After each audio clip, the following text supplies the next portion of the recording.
আসসালামু আলাইকুম। Bonjour tout le monde! ফরাসি ভাষা শিক্ষা সিরিজের এপিসোড নাম্বার 12 বা 12 so numéro d'épisode 12 numéro d'épisode 12 এই এপিসোডে আমরা শিখব ফরাসি বস্তুগত সর্বনাম যাকে ফরাসি ভাষায় বলে le pronom objet le pronom objet so এটাকে ইংরেজিতে বলা হচ্ছে অবজেক্ট প্রোনাউন। সো গত পর্বে আমরা শিখেছিলাম 40 সিলেবল সম্বন্ধে লেস সিলাব। সো সিলাব এটা দরকার হচ্ছে শুধুমাত্র জাস্ট কিছু যদি হচ্ছে আমরা অর্থ নিয়মগুলো শিখতে যাই তাহলে একটু কমপ্লেক্স মনে হবে। জাস্ট কিছু প্রয়োগগুলো ব্যবহারিক প্রয়োগগুলো শিখলেই হবে, তাহলে সিলেবলটা জাস্ট হালকা জানলেই হবে, তাহলে আমাদের জন্য উচ্চারণ করা ফরাসি উচ্চারণ করাগুলো সহজ হয়ে যাবে। ফরাসিতে প্রতি সিলেবল সাধারণত একটি স্বরবর্ণ ভয়েল যেমন এ ই আই ও ইউ ওয়াক্যে কেন্দ্র করে গঠিত হয়। যেমন ম্যাক্সিকে বাংলা যেটা হয় হচ্ছে কি দুইটা সিলেবল হয়, ম্যাখ একটা আর সি হচ্ছে দুইটা, তার প্রিন্স ম্যাক্সি দুইটা। ম্যাক্সি মানে ধন্যবাদ। সো ম্যাক্সিতে দুইটা সিলেবল আছে, ম্যাক্সি ধন্যবাদ, যেটাকে ইংরেজিতে বলে থ্যাঙ্কস। অহদিনাতক এখানে 4টা সিলেবল আছে। অহদিনাতক, অহ একটা, দি একটা, এন একটা, তোখ একটা, টোটাল 4টা এখানে সিলেবল রয়েছে। অহদিনাতক মানে হচ্ছে কম্পিউটার। সো সিলেবল মূলত হচ্ছে উচ্চারণ বোঝার ক্ষেত্রে, উচ্চারণ জানার ক্ষেত্রে, উচ্চারণের ক্ষেত্রে বলার সময় উচ্চারণ যাতে ঠিক থাকে সেজন্য সিলেবল জানার প্রয়োজন হয়। সো আরেকটা জিনিস শিখেছিলাম সিলেবলের একটা অংশ লেছিলাম ডিপথং। ডিপথংটা হচ্ছে দুইটা ভয়েল সাউন্ড একত্র হচ্ছে যেই উচ্চারণটা হয় সেই ক্ষেত্রে হচ্ছে ডিপথং। সো এটা হচ্ছে এই টার্মটার নাম রেখে জাস্ট প্রয়োগটা জানলেই হবে। ও আই এটা হচ্ছে কি ওয়ার্ড ছিল, ও আই ওয়া, ওয়াই এর উচ্চারণ হবে ওয়া। যেমন একটা উদাহরণ হচ্ছে মোয়া, মোয়া মানে হচ্ছে মি বা আমাকে বা আমি। সো উ উ ও ইউ এ ইউ উচ্চারণ হবে উ। সো উ এর উচ্চারণ যেমন হচ্ছে সু, সু মানে হচ্ছে আন্ডার বা নিচে, সু আন্ডার বা নিচে। এ এ আই এর উচ্চারণ হবে এ, ই আই এর উচ্চারণ হবে সিমিলার ওয়েতে এ। সো এ মে মানে হচ্ছে কিন্তু, মে মানে ইংরেজিতে যে বাট হচ্ছে কিন্তু, বাংলায় কিন্তু। ইউ আই এর উচ্চারণ হবে উই, উই যেমন নুই, নুই মানে হচ্ছে নাইট বা রাত, নুই মানে নাইট বা রাত। আই ও এন এর উচ্চারণ হবে ইয়, ইয় না সিও, না সিও। টি আই এর উচ্চারণ সবসময় সি, না সিও, না সিও। নেশন ইংরেজিতে যে নেশন বলে জাতি, জাতি। এবারে আমরা মূল আলোচনা এই পর্বে শুধুমাত্র আমরা হচ্ছে লোপন অবজে নিয়ে আলোচনা করব। সো লোপন অবজে এটা হচ্ছে খুবই একটা গুরুত্বপূর্ণ বিষয়। যেমন এটার বাংলা অর্থ হচ্ছে ফরাসি কর্মপদ, লোপন অবজে কর্মপদ, কর্মপদ। ফরাসি ভাষায় পণ্য অবজে হলো এমন একটা সর্বনাম যা বাক্যে কর্মপদ বা অবজেক্ট এর জায়গা নেয়। এগুলো দুই ধরনের হয়, একটা হচ্ছে কমপ্লেমো d'objet direct বা direct object pronoun or COD, or COD সংক্ষেপে বলে সিওডি। 2 নম্বর যেটা হচ্ছে কমপ্লেমো d'objet indirect, indirect object pronoun or COI, COI একটু সংক্ষেপ হচ্ছে অনেক ক্ষেত্রে হচ্ছে সুবিধা হয় মনে রাখার জন্য। সো le pronom objet ফরাসি কর্মপদ যেটা আছে প্রথমে হচ্ছে আমরা আগে পরে দিয়েছিলাম pronom sujet, যেমন আর এবার জাস্ট কম্পারিজনটা দেখলে আমরা বুঝতে পারবো সিওডি মানে হচ্ছে direct object, COI indirect object. So সস ডুমো অর্থ আমরা জানবো, জাস্ট এটা হচ্ছে কম্পারিজন চার্টটা দেখি। pronom sujet জো মানে হচ্ছে আমি, জো মানে আমি। সো ডিরেক্ট অবজেক্ট প্রোনাউন মো আর এম অ্যাপোস্ট্রফি কখন এটা আমরা হচ্ছে আগেই জেনেছিলাম।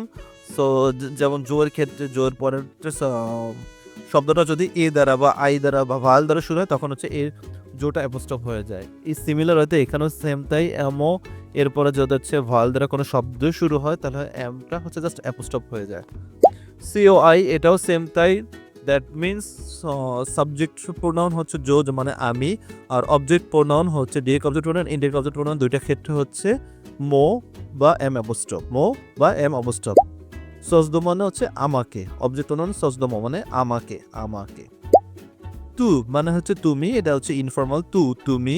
টু এর ক্ষেত্রে হচ্ছে তো, এটা কিন্তু সিমিলার ওয়েতে টি অ্যাপোস্ট্রফ হবে কখন, যখন পরবর্তী শব্দের শুরুতে ভাওয়েল দ্বারা থাকে তখন হচ্ছে টি অ্যাপোস্ট্রফ হয়ে যায়। তো, তো মানে তোমাকে, তোমাকে বা তোমাকে। তো ইল মানে হচ্ছে সে, ইল মানে সে। ইলের ক্ষেত্রে হচ্ছে সিওডিটি বা ডিরেক্ট অবজেক্ট মানে লো বা এল অ্যাপোস্ট্রফ হবে, লো বা এল অ্যাপোস্ট্রফ হবে। এল অ্যাপোস্ট্রফ কখন হবে বললাম, পরের শব্দটা যদি ভাওয়েল দ্বারা হয়। লুই। লুই হবে হচ্ছে ইনডিরেক্ট অবজেক্ট প্রোনাউন। এটা একটু জানার বিষয়, ইনডিরেক্ট অবজেক্ট প্রোনাউন যেক্ষেত্রে হচ্ছে ভার্বকে হচ্ছে ডিরেক্ট একটা কোশ্চেন করে আনসার পাওয়া যায়, সেটা হচ্ছে ডিরেক্ট অবজেক্ট প্রোনাউন। আর ইনডিরেক্ট হচ্ছে যেমন হচ্ছে লুই। সো এটা আমরা যখন উদাহরণের ক্ষেত্রে আমরা যখন ক্লিয়ার হয়ে যাবে ইনডিরেক্ট অবজেক্ট প্রোনাউন, এটাও সেম তাই। ভার্বকে হচ্ছে কাকে দ্বারা প্রশ্ন করলে, কে বা কাকে দ্বারা প্রশ্ন করলে উত্তরে যা পাওয়া যায় তাই হচ্ছে ইনডিরেক্ট অবজেক্ট প্রোনাউন, যেটা ইংরেজির ক্ষেত্রে সেম তাই, বাট ফরাসি ভাষার ক্ষেত্রেও সেম তাই, বাট প্রায়োগিক ক্ষেত্রে কিছুটা ডিফারেন্ট রয়েছে। লুই মানে হচ্ছে তাকে, এটা হচ্ছে মাস্কুলিনের ক্ষেত্রে লো লুই মানে তাকে, তাকে। এল মানে হচ্ছে সে, এটা হচ্ছে লা, ডিরেক্ট অবজেক্ট প্রোনাউন লা বা এল অ্যাপোস্ট্রফ লা বা এল অ্যাপোস্ট্রফ। সো ইনডিরেক্ট অবজেক্ট হচ্ছে লুই, দুইটা ক্ষেত্রে হচ্ছে লুই সেম, মাস্কুলিন এবং ফেমিনিন ফর্ম লুই সেম মানে হচ্ছে তাকে, তাকে। নো মানে হচ্ছে আমরা, নো এর হচ্ছে ডিরেক্ট অবজেক্ট প্রোনাউন নো, ইনডিরেক্ট অবজেক্ট প্রোনাউন নো, মানে নো মানে হচ্ছে আমরা সাবজেক্ট প্রোনাউন, আর হচ্ছে অবজেক্ট হলে সেক্ষেত্রে হচ্ছে আমাদেরকে, আমরা আমাদেরকে হবে, আমরা এটা হয়ে যাবে আমাদেরকে। ভু মানে হচ্ছে আপনি বা তোমরা, এটা হচ্ছে ফর্মাল। সো ভু এর হচ্ছে ডিরেক্ট অবজেক্ট প্রোনাউন ভু, ইনডিরেক্ট অবজেক্ট প্রোনাউনও ভু, জাস্ট অবজেক্ট অর্থটা ডিফারেন্ট, আপনাকে বা তোমাদেরকে, এটা হচ্ছে অবজেক্ট প্রোনাউনের ক্ষেত্রে ব্যবহৃত হয়। ইল বা এল তারা, এর ক্ষেত্রে হচ্ছে ডিরেক্ট অবজেক্ট প্রোনাউন হচ্ছে লে, লে, ডিরেক্ট অবজেক্ট প্রোনাউন হচ্ছে লে মানে হচ্ছে তারা বা সেগুলো যেগুলো, এর অর্থ হচ্ছে তাই। আর ইনডিরেক্ট অবজেক্ট প্রোনাউন এটা হচ্ছে লোহ, লোহ, তাদেরকে, তাদেরকে মানে তাদেরকে। সো এটা হচ্ছে একটা কম্পারিজন চার্ট। সো এই চার্টটা বুঝলে আমাদের জন্য হচ্ছে ফরাসি প্রোনাউন বোঝার প্রায় 60 থেকে 70% বা 80%ও কভার হয়ে যাবে। সো এটা হচ্ছে সাবজেক্ট প্রোনাউন আমরা জানি কখন বসে, আমরা হচ্ছে অলরেডি সেটা নিয়ে একটা হচ্ছে আলোচনা ছিল এই এপিসোডে, এই সিরিজে। সো ডিরেক্ট আজকে আমরা মূল আলোচনা করবো direct object pronoun, indirect object pronoun, এই দুটো নিয়ে। সো এত করে আমরা শিখলাম ফরাসি হচ্ছে জাস্ট অবজেক্ট প্রোনাউনের আর সাবজেক্ট প্রোনাউনের সাথে একটা কম্প্যারিজন। এখন আমরা হচ্ছে গিয়ে প্রয়োগে চলে আসবো, তাহলে আমাদের জন্য স্ট্রাকচার সহ সেন্টেন্সের স্ট্রাকচার সহ আমরা এখন হচ্ছে গিয়ে ব্যবহার দেখব। যেমন ব্যবহারের ক্ষেত্রে প্রথমে চলে আসে ফরাসি অবজেক্ট, প্রথমে চলে আসে সাবজেক্ট, যে কোনো বাক্যের শুরুতে সাবজেক্ট বসে, যেটা ইংলিশও ছিল, ফরাসিতে সেম তাই। আর এক্ষেত্রে পরবর্তী যেটা আসছে object, but then verb. But ইংলিশের ক্ষেত্রে ছিল প্রথমে সাবজেক্ট, তারপরে ভার্ব, তারপরে অবজেক্ট। বাট ফার্সির ক্ষেত্রে হচ্ছে এক্ষেত্রে জাস্ট এটাই পরিবর্তন, প্রথমে সাবজেক্ট, তারপরে অবজেক্ট, তারপর হচ্ছে ভার্ব। অবজেক্ট প্রোনাউন সবসময় হচ্ছে কি জাস্ট ভার্বের আগে বসে, ভার্বের আগেই সবসময় হচ্ছে অবজেক্ট প্রোনাউন বসে।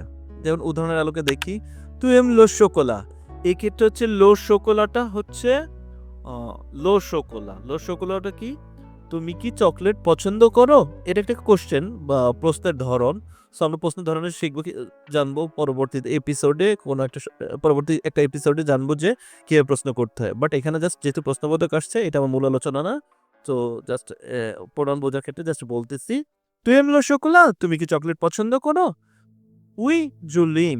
সো একটু আগে বলেছিলাম রুসটা ছিল হচ্ছে লো শোকোলা, এখানে কিন্তু ডিরেক্ট অবজেক্ট প্রোনাউন। ইংলিশের ক্ষেত্রেও ভার্ব যেই অবজেক্টটা থাকে সেটা ডিরেক্ট অবজেক্ট থাকে। সো এই ক্ষেত্রে হচ্ছে আমরা ফরাসি ক্ষেত্রে সেম টাইম লো শোকোলা হচ্ছে ডিরেক্ট অবজেক্ট। আর ডিরেক্ট অবজেক্ট প্রোনাউন ছিল হচ্ছে কি, যদি থার্ড পার্সন সিঙ্গুলার নাম্বার হয় তখন হচ্ছে গিয়ে লো বা এল অ্যাপোস্ট্রফ। এল অ্যাপোস্ট্রফ কখন হবে, যখন পরবর্তী শব্দটা ভাল দ্বারা বা এই আই ও দ্বারা শুরু হবে, তখন হচ্ছে এই অবজেক্টটা কি হবে, এল অ্যাপোস্ট্রফ হয়ে যাবে, লোটা এল অ্যাপোস্ট্রফ হয়ে যাবে, লাটা এল অ্যাপোস্ট্রফ হয়ে। উই জুলেম, হ্যাঁ আমি ওটা পছন্দ করি, উই জুলেম, হ্যাঁ আমি ওটা পছন্দ করি। সো ইল পাগল, পরবর্তী উদাহরণ হচ্ছে ইল পাগল আ সা মের, সে তার মায়ের সাথে কথা বলে, সে তার মায়ের সাথে কথা বলে। তো এই ক্ষেত্রে পরবর্তী যেটা হচ্ছে ইল লুই পাগল, লুইটা ছিল ডিরেক্ট ইনডিরেক্ট অবজেক্ট প্রোনাউন, যেটা হচ্ছে সিঙ্গুলার, মাস্কুলা এবং ফেমিনা দুইটা উভয় ক্ষেত্রে হচ্ছে লুই ব্যবহৃত হয়। যেমন ইল লুই পাগল, সে তার সাথে কথা বলে, ইল লুই পাগল, সে তার সাথে কথা বলে। সো আরেকটা উদাহরণ দেখি, জোদন আলী এবং আমেজামি, আমি দিই একটি বই আমেজামি আমার বন্ধুদেরকে। এই ক্ষেত্রে হচ্ছে কি আমি আমার বন্ধুদেরকে একটি বই দিই, জো এক্ষেত্রে সাবজেক্ট, তার পরবর্তীতে যখন হচ্ছে কি আলিফ আমেজামি, মেজামি হচ্ছে এক্ষেত্রে আলিফ, আলিফটা কিন্তু হচ্ছে একটা অবজেক্ট, তারপর আমেজামি এটাও হচ্ছে অবজেক্ট, বাট আমেজামি এটা হচ্ছে ইনডিরেক্ট অবজেক্ট। সো এক্ষেত্রে আমাদের হচ্ছে ইনডিরেক্ট অবজেক্টের উদাহরণটা নিয়ে আসি, যখন হচ্ছে আমেজামি এটা হচ্ছে কি প্লুরাল। সো এই ক্ষেত্রে প্লুরালের ক্ষেত্রে হচ্ছে মেজ আমি আমার বন্ধুদেরকে জো লোক, লোকটা ক্ষেত্রে অবজেক্ট, আমরা একটু আগে চার্টে দেখেছিলাম। জো লোক দোনা লিভ, আমি দেই, জো লোক আমি তাদেরকে দন দেই, লিভ আমি তাদেরকে একটি বই দিই, আমি তাদেরকে একটি বই দিই। সো এইটা হচ্ছে ফার্সি হচ্ছে অবজেক্ট প্রোনাউনের উদাহরণ ছিল। আবার যদি বাক্যে যদি দুইটা ক্রিয়া থাকে, যদি দুইটা ভার্ব থাকে, তাহলে দ্বিতীয় প্রোনাউন যেটা তার আগে আর কি, দ্বিতীয় প্রোনাউন বলতে হচ্ছে তাহলে দ্বিতীয় প্রোনাউন তাহলে প্রোনাউন দ্বিতীয় ক্রিয়ার আগে বসবে। যেমন জুভেলো ফ্যাক, ফ্যাক মানে হচ্ছে করা, ভ্যা মানে হচ্ছে যাওয়া। সো দুইটা ভার্বের মাঝখানে হচ্ছে লো বসছে হচ্ছে কি, এই ক্ষেত্রে হচ্ছে অবজেক্ট প্রোনাউন হিসেবে। যেমন জুভেলো ফ্যাক আমি এটা করতে যাচ্ছি, জুভেলো ফ্যাক আমি এটা করতে যাচ্ছি। Nous voulons leur parler à ce sujet. Nous voulons, ভুলো হচ্ছে ভুলক থেকে এসে ভুলো মনে চাই, নু ভুলো আমরা চাই, লোক পাগলে আমরা তাদের সাথে, লোক পাগলে কথা বলতে চাই, আসো সুজে আমরা তাদের সাথে এই বিষয়ে কথা বলতে চাই। লোক এই ক্ষেত্রে হচ্ছে কি ইনডিরেক্ট অবজেক্ট প্রোনাউন। সো এই ছিল আজকের হচ্ছে মূল আলোচনা। Direct object pronoun, indirect object pronoun আসলে হচ্ছে খুব শর্টে আলোচনা করলাম। সো এটা আরো একটা কমপ্লেক্স একটা জিনিস, এটার সম্বন্ধে যত বেশি প্র্যাকটিস করা যাবে ততই হচ্ছে মূল বিষয়টা হচ্ছে কি ক্লিয়ার হয়ে যাবে। সো এইটার জন্য আরো বেশি প্র্যাকটিস করা দরকার, বাট খুব সংক্ষেপে হচ্ছে ডিরেক্ট অবজেক্ট প্রোনাউন শেষ করলাম যাতে সময়টা একটুখানি কম লাগে। এটা হচ্ছে মূল নিয়ম। সো পরবর্তী প্র্যাকটিসে জিনিসটা ক্লিয়ার হয়ে যাবে। So till the time, keep watching for and waiting for next episode.